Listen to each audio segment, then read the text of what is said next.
ಇನ್ನು ಬೆಂಗಳೂರು ಗ್ರಾಮಾಂತರ ಕ್ಷೇತ್ರದ ಉಸ್ತುವಾರಿ ಬದಲಾವಣೆಗೆ ಒತ್ತಾಯ ಕೇಳಿ ಬರ್ತಾ ಇದೆ. ಬಿಜೆಪಿ ನಾಯಕರಲ್ಲೇ ಕೂಡ ಉಸ್ತುವಾರಿ ಮೇಲೆ ಅಸಮಾಧಾನ ಇದೆ ಅಂತ. ಆರ್ ಅಶೋಕ್ ಬೆಂಗಳೂರು ಗ್ರಾಮಾಂತರ ಕ್ಷೇತ್ರದ ಚುನಾವಣೆಯ ಉಸ್ತುವಾರಿಯಾಗಿದ್ದಾರೆ. ಲೋಕಸಭಾ ಚುನಾವಣೆಯ ಉಸ್ತುವಾರಿ ಬಗ್ಗೆ ಬಿಜೆಪಿಯಲ್ಲೇ ಆಕ್ಷೇಪ ಇದೆ. ಶಾಸಕ ಮುನಿರತ್ನ, ಬೆಂಗಳೂರು ದಕ್ಷಿಣದ ಶಾಸಕ ಕೃಷ್ಣಪ್ಪ ತೀವ್ರ ವಿರೋಧ ವ್ಯಕ್ತಪಡಿಸಿದ್ದಾರೆ.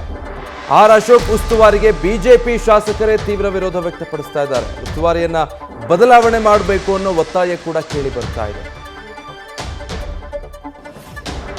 ಬೆಂಗಳೂರು ಗ್ರಾಮಾಂತರ ಕ್ಷೇತ್ರಕ್ಕೆ ಉಸ್ತುವಾರಿಯನ್ನಾಗಿ ಆರ್ ಅಶೋಕ್ರನ್ನ, ವಿಪಕ್ಷ ನಾಯಕ ಆರ್ ಅಶೋಕ್ರನ್ನ ಪಕ್ಷ ನೇಮಕ ಮಾಡಿದೆ. ಆದರೆ ಕನಕಪುರದಲ್ಲಿ ಠೇವಣಿ ಕಳೆದುಕೊಂಡವರಿಗೆ ಈಗ ಉಸ್ತುವಾರಿ ಕೊಡೋದು ಬೇಡ, ಬೇರೆ ಸಮರ್ಥ ನಾಯಕರನ್ನ ಯಾರನ್ನಾದರೂ ಇಲ್ಲಿ ಚುನಾವಣಾ ಉಸ್ತುವಾರಿಯನ್ನಾಗಿ ಮಾಡಬೇಕು ಅಂತ. ಯಾಕಂದರೆ ಬೆಂಗಳೂರು ಗ್ರಾಮಾಂತರ ಬಹಳ ಪ್ರತಿಷ್ಠೆಯಾಗಿ ಸ್ವೀಕಾರ ಮಾಡಿದ್ದಾರೆ ಬಿಜೆಪಿ ಮತ್ತು JDSನ ಮೈತ್ರಿ ನಾಯಕರು.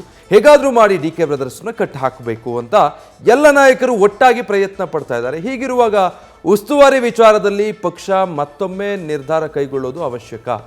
ಈ ಹಿಂದೆ ವಿಧಾನಸಭಾ ಚುನಾವಣೆ ಸಂದರ್ಭದಲ್ಲಿ DK ಶಿವಕುಮಾರ್ ವಿರುದ್ಧವಾಗಿ ಆರ್ ಅಶೋಕ್ ಸ್ಪರ್ಧೆ ಮಾಡಿದ್ರು, ಆಗ ಠೇವಣಿ ಕಳ್ಕೊಂಡಿದ್ರು. ಈಗ ಅಂಥ ನಾಯಕರಿಗೆ ಅದೇ ಬೆಂಗಳೂರು ಕ್ಷೇತ್ರ, ಗ್ರಾಮಾಂತರ ಕ್ಷೇತ್ರದ ಉಸ್ತುವಾರಿ ಕೊಟ್ಟರೆ ಮತ್ತೆ ಅಂಥದ್ದೇ ಫಲಿತಾಂಶ ಬರಬೇಕಾಗುತ್ತೆ. ಸೊ ಹೀಗಾಗಿ ಬೇರೆಯವರನ್ನು ಉಸ್ತುವಾರಿಯನ್ನಾಗಿ ಮಾಡಬೇಕು ಅಂತ. ಇನ್ನು ಆರ್ ಅಶೋಕ್ರ ಮೇಲೆ ಹೊಂದಾಣಿಕೆ ರಾಜಕಾರಣದ ಆರೋಪ ಸಹ ಕೇಳಿಬರುತ್ತೆ.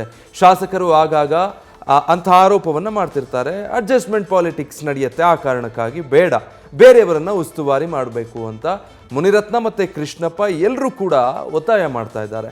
ಆರ್ ಅಶೋಕ್ ಅವರ ಹೊಂದಾಣಿಕೆ ರಾಜಕಾರಣ ಇಲ್ಲಿನ ಫಲಿತಾಂಶದ ಮೇಲೆ ಪರಿಣಾಮ ಬೀರಬಹುದು, ಬೇಡ ಅಂತ.